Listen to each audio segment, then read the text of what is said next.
Bienvenidos de nuevo a estos en vivos que hice tantos años y agradezco que nos acompañen en esta lectura de una columna que escribí hace 2 días en la revista Cambio. Y teniendo en cuenta que estamos en pleno debate electoral, decidí dedicar mi columna a uno de los candidatos que yo creo que merecen una reflexión: Sergio Fajardo. La columna la titulé La debacle de Sergio Fajardo.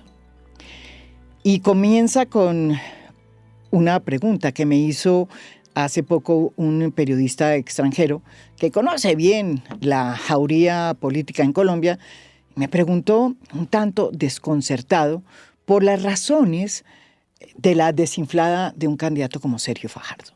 No podía entender, mi amigo, por qué le iba tan mal a un candidato que tenía tantos atributos para frenar en seco la ola populista que se ha tomado a las democracias en el mundo, ¿sí?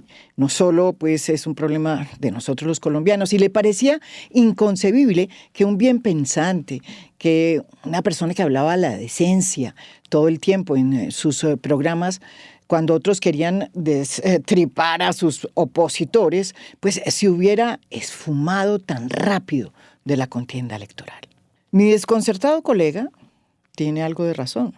De todos los candidatos presidenciales que hay hoy en la planilla presidencial, Sergio Fajardo es el político que más se merece llegar a la presidencia. Tiene el récord, óiganme bien, de ser el candidato con más campañas presidenciales a cuestas. Este es su tercer intento. Estamos en su tercer intento. Y es un político que ha demostrado que en este país de cafres, sí se puede hacer una política decente desde el poder, sin necesidad de destripar, repito, a nadie, ni de apelar al populismo, ni valerse de la trampa del clientelismo que siempre va de la mano de la corrupción. Sin embargo, a pesar de que Sergio es un político distinto, yo sí lo creo, que demostró que en Colombia se puede ejercer el poder sin entregar el alma al diablo. Eso lo hizo cuando fue alcalde de Medellín y luego cuando fue gobernador de Antioquia. Su campaña, no ha despegado en las encuestas. Y por el contrario, cada día que pasa se hunde más. En diciembre, cuando empezó la medición en serio, alcanzó a llegar a 11 puntos. Y la gente dijo, esta vez es la vencida. Pero hoy, meses después, no pasa del 3%. E incluso en varias de las encuestas y sondeos, está incluso por debajo de la candidata Claudia López. Otra política de quilates. Sí, de quilates. La considero que es una política de quilates que además llegó para quedarse, que decidió reubicarse en el centro en esta campaña con muy poco éxito. Fajardo no ha conseguido retener a sus potenciales votantes de centro y hoy se los están disputando. Por un lado, la campaña de Paloma con Oviedo y por el otro, la campaña de Iván Cepeda, del Pacto Histórico. Entre estos dos bloques políticos se están chupando al centro. Y tal como están las cosas, solo un milagro podría evitar que la campaña de Sergio Fajardo siga camino a la debacle. Hay muchísimas razones, digamos, que los colombianos tienen o que los colombianos tenemos para que hayan decidido no darle su voto a Sergio Fajardo, a pesar de que es un muy buen candidato. La primera es de simple tacto político. Fajardo se fue convirtiendo en la nueva Ingrid de las campañas presidenciales, porque le dio por aparecer solo cada 4 años. Luego de sus derrotas, Fajardo desaparecía del escenario político para reaparecer solo cuando se volvía a aprender el escenario electoral y el calendario electoral empezaba a hacer tic-tac. Y, ¿saben qué? Se insertaba fácilmente en ese escenario como si ya tuviera asegurado su cupo en el tarjetón y nada hubiera cambiado en el entretanto. Ese yo creo que fue su principal error en esta campaña.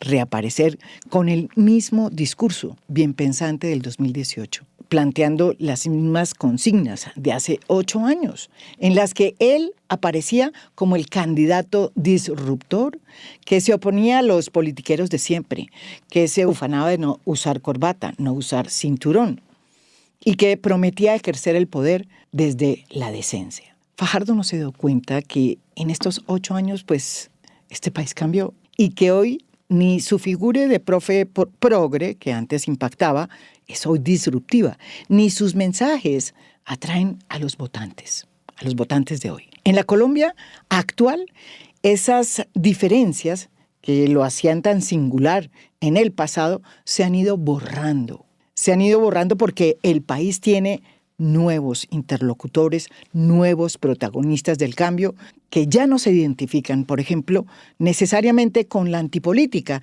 sino con los cambios sociales y las reformas de fondo. El país cambió. Pero además, el hecho de haberse convertido en un candidato que solo aparecía en campaña y que desaparecía cuando el país iniciaba un nuevo gobierno, lo fue convirtiendo en un político paracaidista. Un señalamiento probablemente injusto para un candidato tan poco oportunista, pero eso fue lo que sucedió. Sin embargo, la verdad es que Fajardo fue perdiendo sintonía con el país, con ese país que él quería o que él creía interpretar, y terminó ninguneado por los mismos que una vez lo exaltaron. No se dio cuenta que los ejes de la política cambiaron en estos 4 años ni en 8, y que ya no basta ser decente para interpretar el cambio ni los nuevos desafíos que impone este país de hoy. Si Fajardo pretende en el 2030 volver otra vez a hacer su 4º intento, pues no puede cometer el mismo error. Y si pierde en estas elecciones, debería quedarse. Entonces, alzar su voz para ser protagonista de los hechos que conmocionan al país que él tanto quiere gobernar. Y en lugar de sustraerse en el silencio para volver en 4 años a decir lo mismo que nos dijo en el 2018. La segunda razón para que a Sergio Fajardo le esté yendo tan mal en las encuestas es que puso todo, óiganme bien, todo su capital político en el centro. Y resulta que en Colombia, voy a decir una cosa que puede parecer una frase medio absurda, en Colombia el centro no existe. Desde la Constitución del 91 hasta el 2002, Colombia estuvo gobernada por el centro derecha, con excepción de los 4 años en que fue presidente Ernesto Samper, que sí representó esa tendencia dentro del liberalismo que era de centro izquierda. Con la llegada de Álvaro Uribe al poder en el 2002, las cosas cambiaron y Colombia pasó de una centro derecha a consolidar una nueva derecha que impuso nuevos dogmas y nuevas narrativas. Primero creó el Centro Democrático y a la par un estado de opinión que le permitió cambiar las reglas del juego. Se aprobó entonces la reelección inmediata. Y de otro lado se creó la política de seguridad democrática, que era una sombrilla que no solo sirvió para luchar contra las FARC, sino que legitimó abusos de poder que terminaron en el horror de los falsos positivos y que permitieron que organismos como el DAS terminaran en manos de los paramilitares y que entidades del Estado como el INCODER recién creadas acabaran siendo utilizadas por los paramilitares para legalizar el expolio que ellos habían hecho de las tierras que no le pertenecían en esa guerra que se inició a finales de los 80 y que terminó pues hace poco. Después de Uribe vino el gobierno de Juan Manuel Santos, que en realidad fue de centro derecha. Así el uribismo recalcitrante lo hubiera graduado injustamente de castrochavista por haber hecho lo que hizo, la paz con las FARC. Afortunadamente lo hizo. Con Duque, el péndulo no se movió y solo en el 2022 los vientos viraron. Y por primera vez el país hizo un giro real hacia la izquierda. Hoy existe un partido de izquierda que representa cerca del 35% de los colombianos y una derecha que quiere volver al poder, que poco se ha remozado y que está sufriendo una revolución interna y que representa el otro 35% de la población. Una revolución interna que tiene que ver con quién va a ser realmente el jefe de esa nueva derecha. Y se disputan entre Álvaro Uribe y Abelardo de la Espriella. Hágame el favor. En ese escenario, ser de centro es ser de un lugar que hoy no tiene identidad, porque ni tiene un partido, ni una narrativa, ni está anclado en la vida política de los colombianos, en la Colombia de hoy. Ni siquiera el Partido Verde de Mocus, que alguna vez se instaló inicialmente como un partido de centro, que apelaba a la cultura ciudadana, ¿se acuerdan? Existe hoy como tal, porque también ha sido absorbido por los nuevos vientos que soplan desde la derecha y desde la izquierda. El aporte de Sergio Fajardo, y esto lo creo realmente, el aporte que ha tenido Sergio Fajardo a la política ha sido notable, porque nos recuerda la importancia de lo que ya se nos ha vuelto un paisaje, es decir, de la necesidad de construir entre diferentes a través del diálogo. Eso lo ha dicho siempre Sergio. De lo importante que es gobernar pensando en el interés nacional y no en el privado o en el personal, como decía Mocus, y en el que la educación es clave en una sociedad tan desigual como la colombiana. Todo eso lo ha repetido siempre Sergio y es válido para la política. Pero también es cierto que hoy la política en Colombia significa mucho más. Y Fajardo no entendió ese nuevo país, ni sus dinámicas, y se estancó en un discurso que ya no impacta. No es que el país no haya entendido o estado a la altura, mejor, de un candidato como Fajardo. Es que Fajardo no leyó bien el país que quiere gobernar.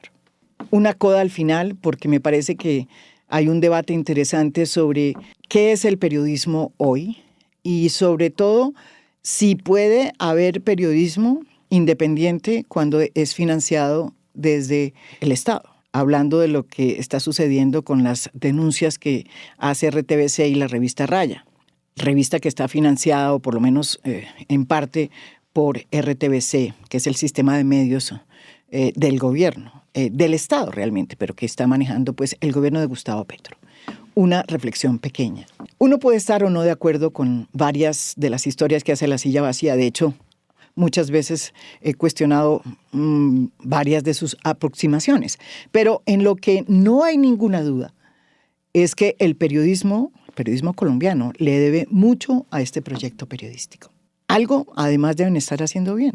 Desde que son blanco de campañas de desprestigio urdidas desde los canales públicos del gobierno de Petro y de candidatos, por el otro lado, de ultraderecha, como Abelardo de la Espriella. Hasta aquí mi columna, videocolumna, que inicio desde hoy en vivo.